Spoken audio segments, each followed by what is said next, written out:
I just remember driving and suddenly there was an orange flash. Everything went black. Smoke burning my nostrils, lungs, everything. And this feeling of my body being compressed and this instant feeling of guilt. Oh, fuck. What did I just do? What happened?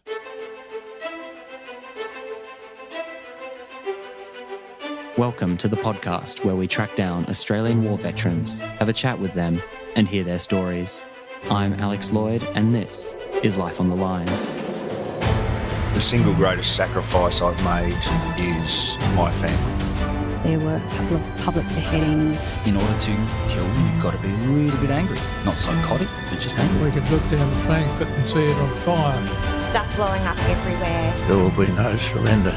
And then they had to fight an enemy in amongst women and children in those buildings. I could never not go back. They were my friends and they felt the top of us. She did say, you've changed. Soldier put everything on the line to help one of our blokes.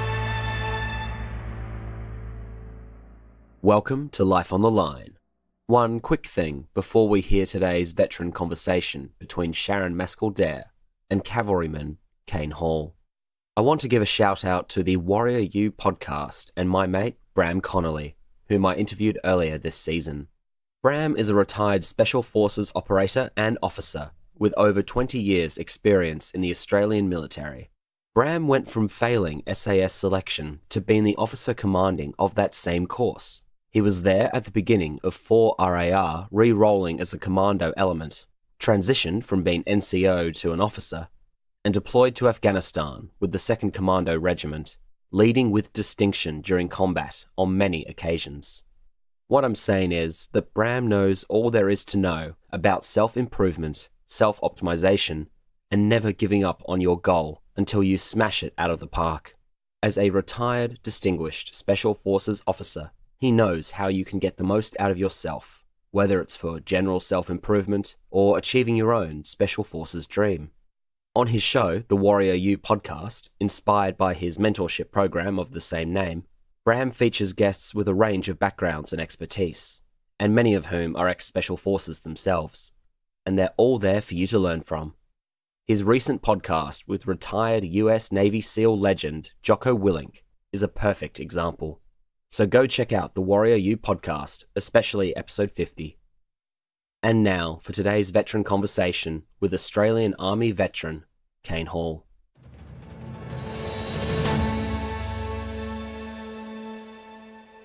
I'm Sharon Mascall-Dare, and you're listening to Life on the Line, in collaboration with StoryWrite, dedicated to empowering veterans, one story at a time. In today's podcast, we meet Kane Hall, who served in the Australian Army and deployed to Afghanistan. He discharged in 2012, and he's now a Veterans Support Officer. He has a story of service, sacrifice, and resilience that he's going to share with us today. Kane, thank you very much for joining us on Life on the Line. Thank you very much for having me, Sharon. So tell us where your story began. How come you came to be interested in joining the Army when you were a younger man? When I was in school, I had a particular teacher in year 6, Mr. Locke, very passionate about the Anzac legend and especially the light horse. His father had served in the Second World War, Southeast Asia. So he instilled a lot of history and showed us a lot of images and footage of light horse back in the day. And image stuck with me throughout my years. Slouch hat, emu plumes, just sort of seems synonymous with the Army. So I've always felt that I wanted to do that. And then when I turned 18, I chose to. So take us back a little, because for people listening to this podcast who are not familiar with the Australian Army and some of the symbology, when you talk about the slouch hats and the emu plumes, why were those so significant to you at that young age? I guess they were an image that identified an Australian soldier. And to me, growing up, that sort of just stuck in my head. And what did the Australian Army signify for you at that time, do you think? What were the kinds of images, apart from the symbology, what did it stand for you as a young man? A sense of adventure, larrikinism, classic playing tricks on your mates, kind of pranks and being there for your mates as well. So that mateship. Nothing too grown up about the way that I saw it back then, but it was definitely something I looked at and I thought that could be me one day. And it was going to be you, wasn't it? Because when you left school, that was the first thing you wanted to do. That's correct. I finished year 11 at Aberfoyle Park High School. I spent a year working. I was a bartender. I worked at Dan Murphy's, Big W, a few jobs, and then decided when I turned 18 that, no, that's what I really want to do, is I want to join the army. By that point, it had changed. I wasn't sure if I wanted to be a cavalryman or a light horseman or a combat engineer or an infantryman. I had no idea. So I rang up and asked them what I could do. I signed up as an engineer to start with, combat engineer, but it was going to take another 5 months until I could join as a combat engineer. So I ended up joining as nothing, just as a basic soldier. And then they were going to allocate me my corps later because I could join in January instead of waiting till May. Went through Kapuka, through recruit training and a lot of crap through there, and then ended up being allocated to Armoured Corps as a cavalryman in the end, which was really good because for the last couple of weeks that we were there, I was tossed between infantry, tanky and engineers. What I wanted to do was cavalry, and I ended up cavalry. So that worked out really well in the end. So let's just go back a little bit because you mentioned and the crap there, which is one way of referring to the Kapuka experience. And of course, for every soldier that's been through Kapuka, it is an experience. But what was it like then for you? I mean, what do you remember about that time that still stays with you even now? I still remember getting off the bus, and before we even got off the bus, having an angry sergeant get onto the bus, I think he was an MP, yelling at us about weapons and drugs, and we weren't allowed to take any of that sort of stuff, and contraband, and get off the bus and line up. And that was very confronting. You know, getting allocated to your platoon and marching down there when you didn't know how to march, and carry this thing in your left hand, don't use your right, everybody yelling at you, you forget everything. And yet I remember it all. Some of the biggest things that stuck with me were when we did night vision training. And as a young kid, all I'd ever seen of that sort of stuff was movies and video games. I never really believed that they were real. And then suddenly here I was playing with night vision goggles and using night aiming devices and infrared lasers that you can only see when you're wearing night vision goggles. And I just thought it was something pretty cool. Something else that really stood out was the bayonet assault course, where they fostered your aggression and really pushed you to be highly, highly aggressive, but with purpose and focus, not just being blatantly violent, but to be aggressive with a purpose. Looking back on that now, how did you feel about that experience of aggression then? You say it was confronting, but before that time, did you know that was in you? Yes, that wasn't so much confronting. Getting to Kapuka was confronting for me. Something that about the bayonet assault course was familiar. I used to play rugby league, and I played A-grade level for my school. And so I knew about controlled aggression from that. I knew I could be aggressive and charge hard at something. But what really brought it out, I guess, was the bayonet assault course. And we got to have a few beers afterwards too, so that was always memorable. So what was it like, from what you can recall now, actually handling weaponry for the first time? Because that's something that's often overlooked when soldiers talk about their experience, the reality of actually handling weapons. What did that signify for you? I'd shot pistols before I joined, and there was a chef at a hotel that I worked at who used to take me pistol shooting when I was about 16, 17. That was something pretty cool. But I'd never fired a rifle, and I'd never fired at a human-made target. Looking back on it, I thought it was all very exciting, but also probably a little bit confronting. You're shooting at these human images designed to desensitize you to having to do that. But no, I really enjoyed it. I enjoyed picking up a rifle for the first time and firing it and learning all the intricacies and details of a weapon system, how to use it safely and how to use it effectively. And through this time, you remained clear that you wanted to be a cavalryman. That was always your objective? I wasn't always. I was a bit left and right. I got told I'll never be a cavalryman because everybody wants to do that. And so I got no hope. So I looked at other options. But what really cemented it in my head, I guess, was my sister platoon's platoon commander was in the cavalry. And he showed us footage of ASLAVs in Iraq doing some pretty cool stuff. And I went, yes, that's what I want to do. I want to do that job. What is that job? And it turned out that was the cavalry. And even better, they got to wear slouch hats with the plumes in them. And so it sort of just automatically fulfilled like a lifelong goal. So everything came together from the sounds of it. This was what you really wanted to do. Yeah, that's right. It did in the end. A little bit of juggling and trying to figure it out, but I got there. So just for people that aren't that familiar with this specific role of cavalryman, what do you actually do? In an ASLAV, the role of the cavalry is sort of long distance reconnaissance. So you drive behind enemy lines and do observation posts, and you'd listen in on their communications possibly. You do dismounted small patrols and try and pick out information about the enemy. We'd also get into contact with the enemy, into firefights with the enemy, and fight through or do mounted, mostly mounted. So in the vehicle operations, targeting enemy information. So of all those things you've just talked about there, what was perhaps the thing that for you really was the moment when you enjoyed the job the most? What of all those different aspects of the role particularly appealed to you? I loved driving an 8-wheeled, 14-ton armoured vehicle that looked like a mini tank up and down mountains, through bog holes. It was like a boyhood dream, come true. I really, really enjoyed driving that around. And then on top of that, when you're driving them and you're in a battle run and you've got the 25mm cannon going off above your head, it's pretty exciting. You say exciting. Can you describe for us, what is that feeling like when, as you say, you're on a battle run and you've got the cannon firing? What is going through your mind and what kinds of things are you experiencing?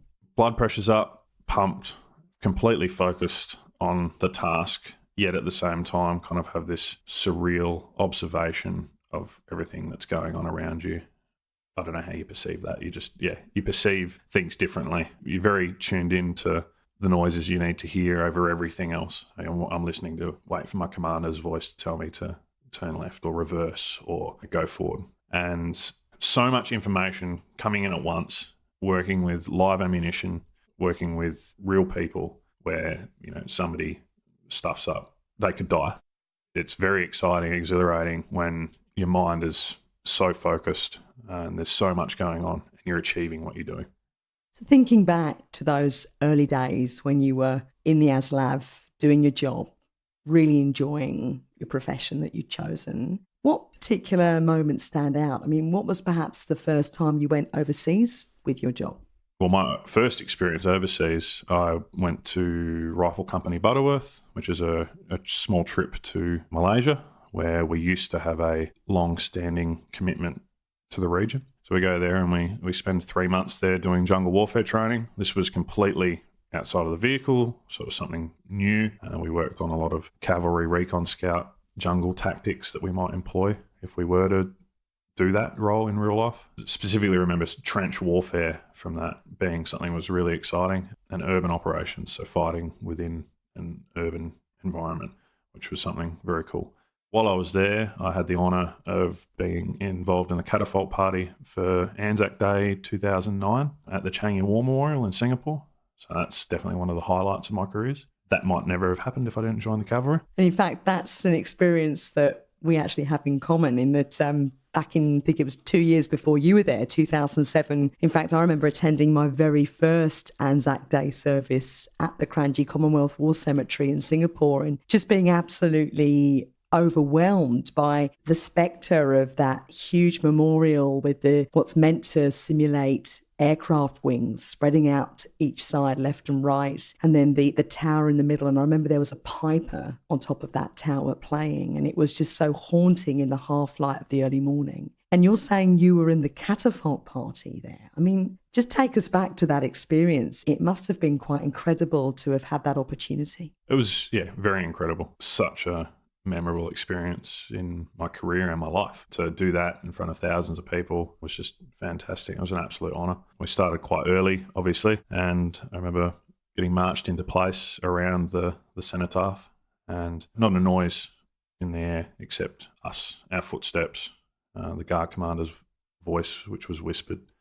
It was very, very surreal, very moving experience. And then afterwards, as the sun rose and we dismounted the guard and started marching back towards the crowd, actually seeing all those people that were there and seeing World War II veterans, that we got to honour them and their friends on that day. It was very special to me.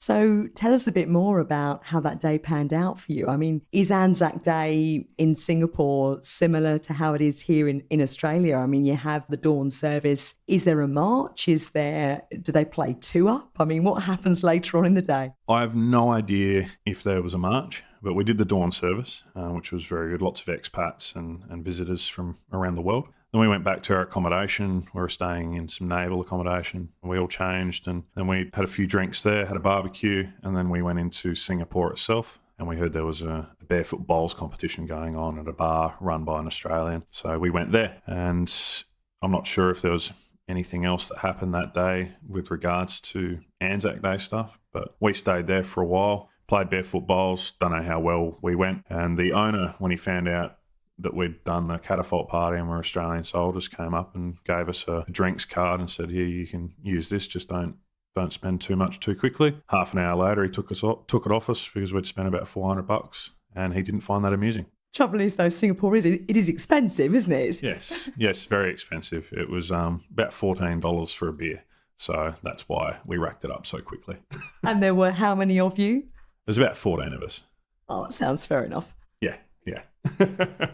Very memorable. One of the best experiences I had in my career.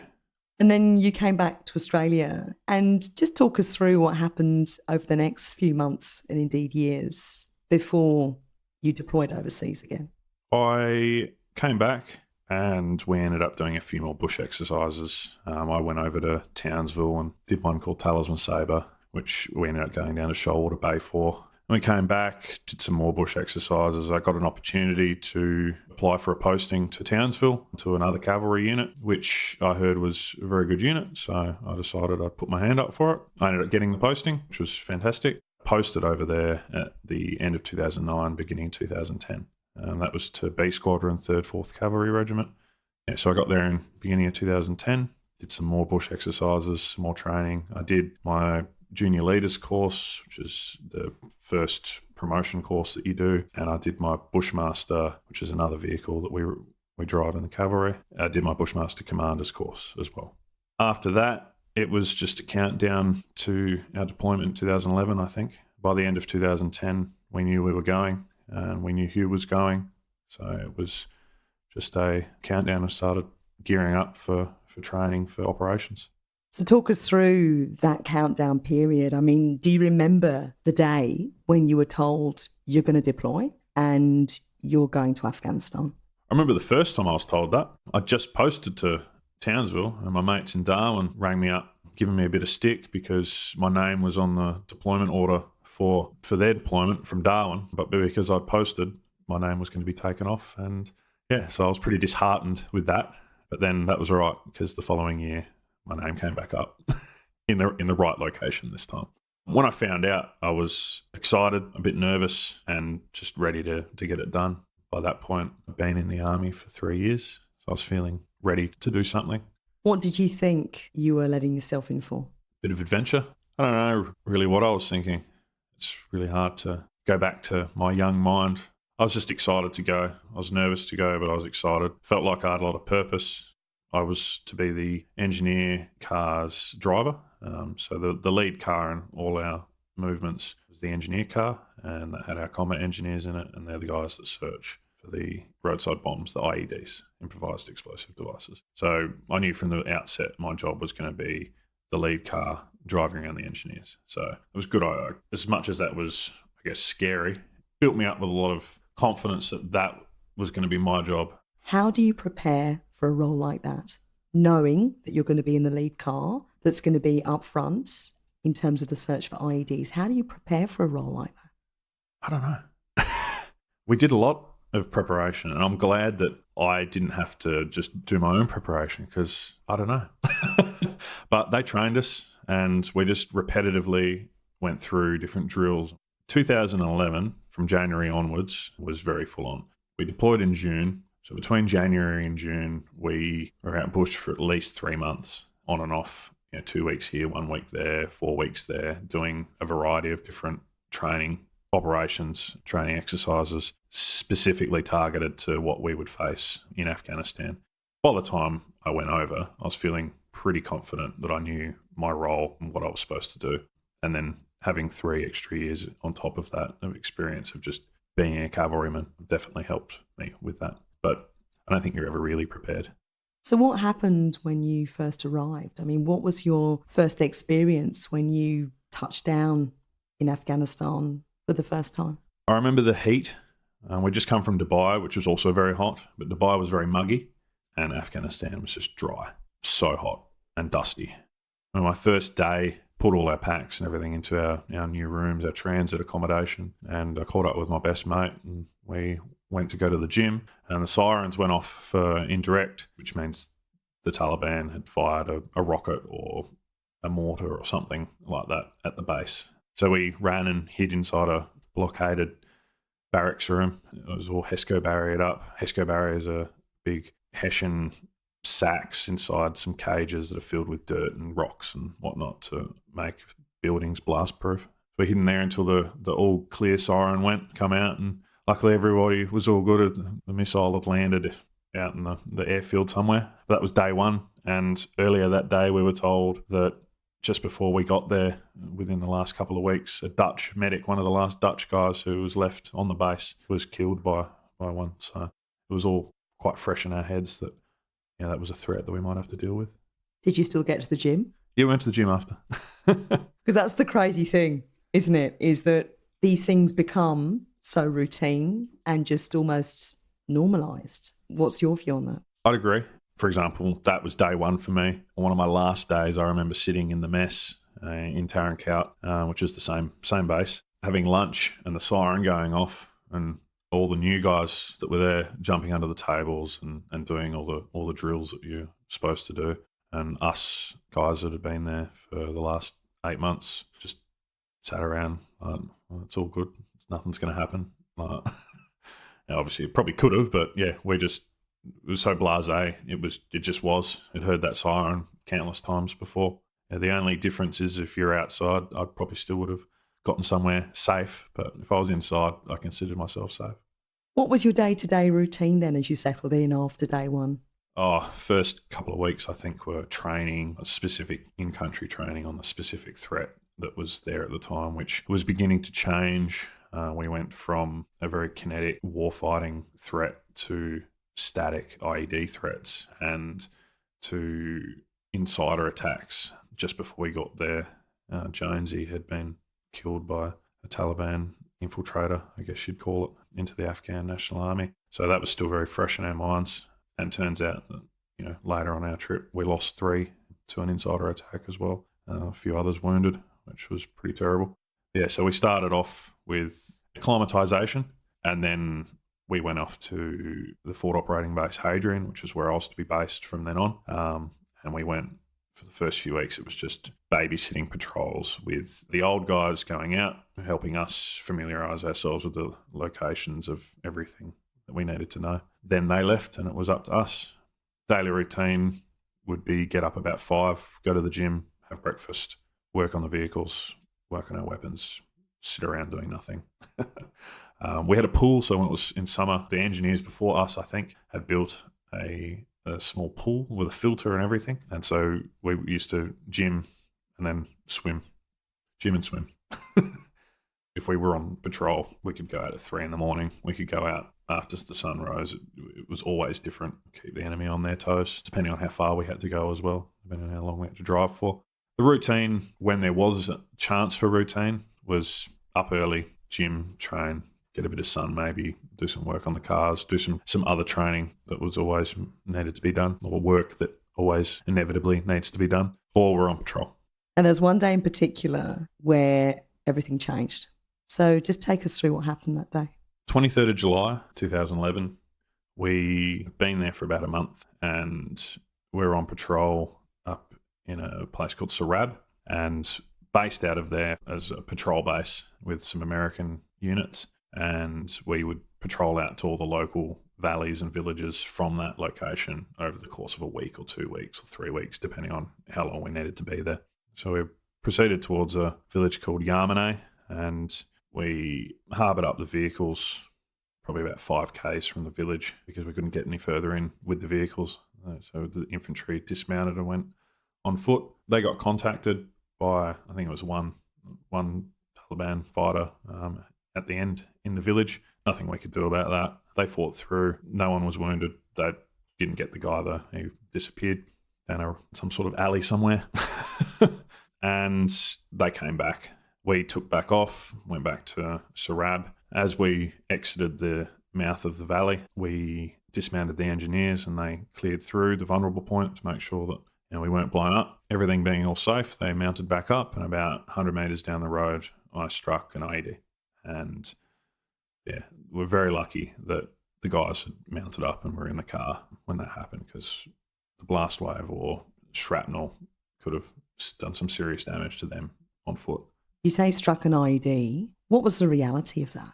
I just remember driving and suddenly there was an orange flash. Everything went black. Smoke burning my nostrils, lungs, everything. And this feeling of my body being compressed and this instant feeling of guilt. Oh, fuck. What did I just do? What happened?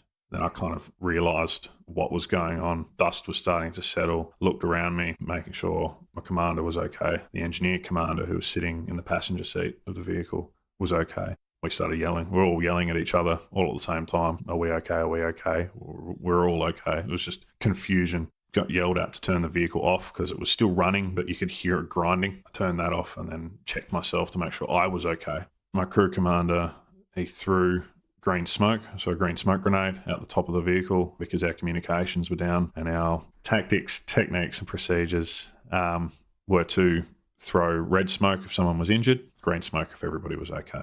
So he threw green smoke and we waited for a couple of minutes for the dust to settle and to make sure that we weren't going to be followed up with an ambush. Nothing happened, so the engineers got out the back door, cleared a spot for us to get out. We all got out the vehicle and took up all round protection at the base of the vehicle. That all happened very quickly, and the feeling now is still quite surreal. I just went into autopilot after the oh fuck moment. All that training that we talked about earlier really kicked into gear, and we just did what we needed to do. I mean, we almost shot someone. Lucky that we didn't. An Afghan soldier had jumped off his vehicle after the blast and run up the side of the mountain to try and get a vantage point to see if anybody was running away. The IED guy was still there. We didn't know that this was happening. We're getting at the back of our vehicle and there's some Afghani dude running up the side of a mountain with a weapon. So we just all went to try and have a go at him, but none of our weapons were working properly. And by the time any of us had sort of cleared them to get them working, we'd had ceasefire called and none of us did let go. But yeah, it was a very close thing probably for him and for us. Just the confusion, the fog of war, things just happen. And luckily, sometimes other things happen to prevent very bad things from happening. You say you're okay, but were you okay? At the time, I was okay enough. I was quite rattled and frazzled. We had to stay out there an extra night in between the mountains in a valley. The US guys came out to pick us up the next morning and they dragged us out. And I found myself in a open-topped Humvee, so a soft-skinned, no-armoured vehicle with no blast protection. Sitting in the back of that, it was a ute version that was driven by Afghan army guys. And that was the lead call sign. Needless to say, I was shitting myself, thinking that we were going to get blown up again because there was no other room for me to go anywhere else. So me and the infantry commander lucked out and got the lead Afghan call sign. And then we headed back. And by that point, I was all right. But yeah, the rest of the trip took a turn from there. Things started to go downhill, I guess. So what happened for you? Started not sleeping, becoming quite irritable, quite alert. I think it took a couple of weeks for me to get a vehicle. So I got a bit of respite from being outside the wire, driving on actual tasks. So the first time that I got back in the car to go back out, I just remember freaking out, thinking there was going to be an IED under every square foot of ground. It took a little while for me to remember and realise that that wasn't going to be the case. But so there was that constant anxiety there of when's the next one going to hit. And I had mates who hit 3, 4. So it's not unheard of for people to hit more than one. And that was in my first month. So I spent another 7 months thinking that was going to happen, which obviously took its toll on me as I ended up being diagnosed with post-traumatic stress disorder when I left the army. I think another big impact moment for me was, or a few of them. We lost Maddie Lambert to an IED, 22nd of August. That was our first casualty on our deployment. And that hit us pretty, especially because he was a sniper and he stepped on an IED, didn't even get to fight. He just 1 minute gone. Then we lost 3 to insider attacks later on. This was November or end of October. And I was on leave then in London when that happened. And I remember finding that out via Facebook and just the guilt that I felt for being on holiday, having a few beers when we had Australian soldiers being killed. Just didn't feel right to me at the time.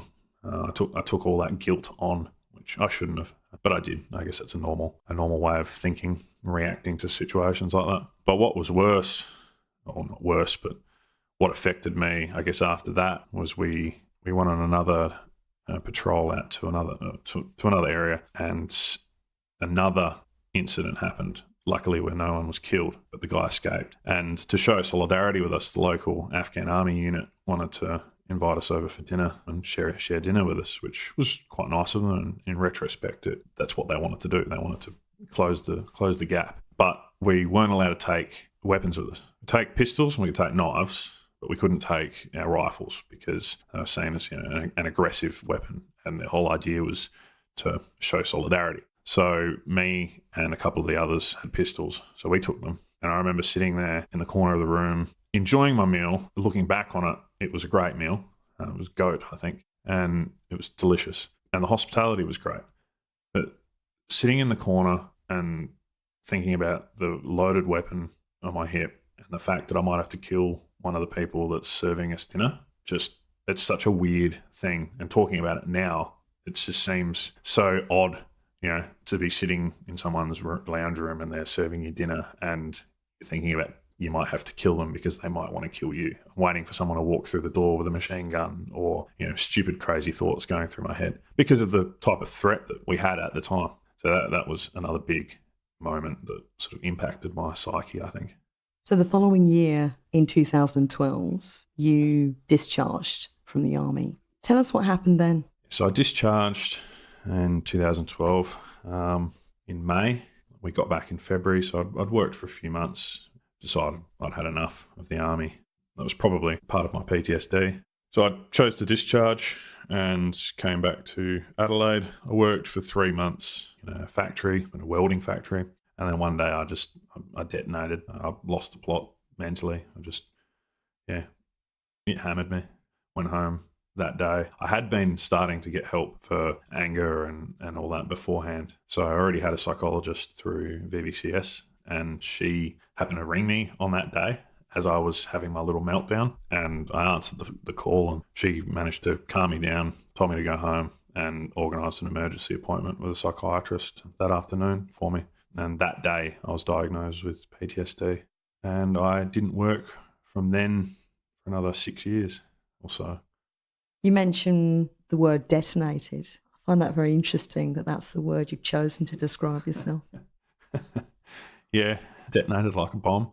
It was just a massive surge of anger just hit me. I don't know where it came from. It would have been building for a long time, I imagine. And it just overwhelmed me, and I flipped the switch, and I lost it, throwing things around, and just had one of those moments. I got in the car and drove home crying all the way. So weird, just up and down and angry and depressed. And, 1 minute I'm over here and the next minute I'm in the opposite corner of where I could be. It just very overwhelming feelings. So how did you find your way out of the anger and the pain you were suffering? For a couple of years, I didn't. I soaked it all up and I lived it and I wore it as armour. I was an angry, fucked up veteran with PTSD. They're all the labels that were sort of around, and so that's who I was. I masked it all with drugs and alcohol and substance abuse, which I think seems to be pretty common from what I've seen since getting out.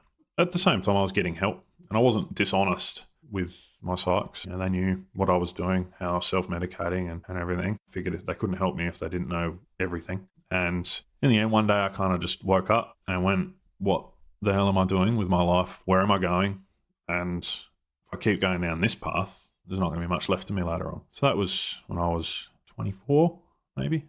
And I just chose to start making some real positive changes in my life. I'd already completed some cognitive behavioural therapy and I was still seeing my psychiatrist. I was starting to feel better in the sense I wasn't having mood swings. I'd finally come off my actual medication and I started weaning off everything else. And yeah, I just decided that I needed to change. So I did. I started living a more positive life. I spent a year travelling. In 2015, went up the east coast of Australia and went over to New Zealand and Europe. That was a really good, positive year for me. It was just good things. I came back to Adelaide, got accepted into university at Flinders University, where I'm still studying a Bachelor of Psychology. The reason I wanted to study that, because they're the people that helped me. And I decided I wanted to help others, especially other veterans, emergency services personnel, stuff like that. I think what stands out from hearing your experiences, Kane, is you're still so young. You're 29, and yet you've had these incredible things happen to you. And today, you do so much for the veterans community. Tell us a bit more about some of the things that you're involved in. So 2016, I started my study, and then I started volunteering with the RSL, just some basic stuff, some labour stuff, a bit of computer work, and then eventually fell into doing some welfare work with the Plimpton Veterans Centre. During that time, I ended up becoming a resident of the Andrew Russell Veteran Living Program, which is a veterans accommodation program run by RSL Care South Australia. And they saw me doing my volunteer work in the veteran community and went, "Would you like a job?" And I said, "Yeah, maybe. I don't know." It's been a long time. I'm not sure if I can work. I decided that, you know what, I'll just give it a crack. It was a big confidence booster to be asked if I wanted a job, which was really, really weird. Never experienced that before. So I said yes and ended up getting employment with RSL KRSA, who housed me and now employ me. And that's been a massive positive step for me. It was gaining meaningful employment with purpose. And now I get to help veterans every day in my working life, as well as the other entities that I'm involved with outside of work in volunteer capacity. I was involved with Storywrite as the secretary. Now I'm on the advisory board for that. I'm a member of the Freemasons. I've been with them for almost 5 years, and they really helped me see the moral side of life, get away from the substance abuse and to make something better of myself. They're probably the ones who started the catalyst of me actually doing something with myself after the army. One thing that stands out really strongly with what you've had to say, Kane, is how you talk about it was important for you to move on from that perception that if you have PTSD, that somehow that's an ending. For you, it's been a beginning, and it's been a beginning of something new and something that's now working really well for you. Yeah, definitely. Something I've thought of is I can't remember what it was like to be me before the army, but I can't remember what it was like to be me in the army either. And I don't really remember the person I was in between the army and now. So it is like a new beginning for me. And I've taken life by the horns now, and I'm ready to give it a good hard ride. I love what I'm doing now, and I think that's so important for everybody. But I know for me, it has been very important that I have routine. I have something that I enjoy doing. I enjoy putting on my uniform. I'm proud to do that, to get up and go to work every day. I can talk about that with pride. It's a whole new life I've got ahead of me now, which is good. So I'm just working towards that. A few more years of study and work, and then I'll be able to work without study, which would be nice. Yeah, a few more years to go for that. So for young veterans who might be listening to this podcast and perhaps might identify with some of the battles you've had to fight and the fact that you've come out the other side and you're now doing great work in the veterans community and you're just out there living your life, what message perhaps have you got for them? If you are struggling, get help. I know everyone says that, but do it. Don't just say, I'm going to get help and listen to everybody telling you I'm going to get help, but go and get help. I did, and it took a long time, and it's still going to take a while. It's a journey. Life is a journey. If your mates are there for you, use that support. If your family's there for you, use that support. If you don't have friends or family, or you perceive that you don't have friends or family, reach out to those organisations that are there to help you. There will be one that you will find that will help you. You might not like the RSL. That's fine. Go to the Vietnam Veterans Association, because they'll look after you even if you're an Afghan vet or a Timor vet, or you're just someone who served and needs somebody to talk to. It doesn't matter. Just actually take the time to go and get some help. Kane Hall, thank you for sharing your incredible story of service, personal sacrifice, and resilience. Thanks, Sharon. Thanks for having me. I'm Sharon Mascall-Dare. You've been listening to Life on the Line.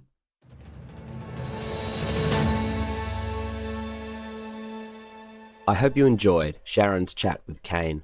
For another cavalry story, jump back to Season 1 and listen to Number 3, Garth Calendar, as Angus Horden interviews this cavalry officer and veteran of Iraq and Afghanistan. To find out more about Storywrite, listen to the Season 3 episode, Number 45, Sharon Mascall-Dare, and visit storywrite.org to find out how they're empowering veterans of the Australian Defence Force. Our website is www.lifeonthelinepodcast.com. Life on the Line is brought to you by Thistle Productions. Artwork by Big Cat Design, music by Dan van Werkhoven. Thanks for listening, and lest we forget.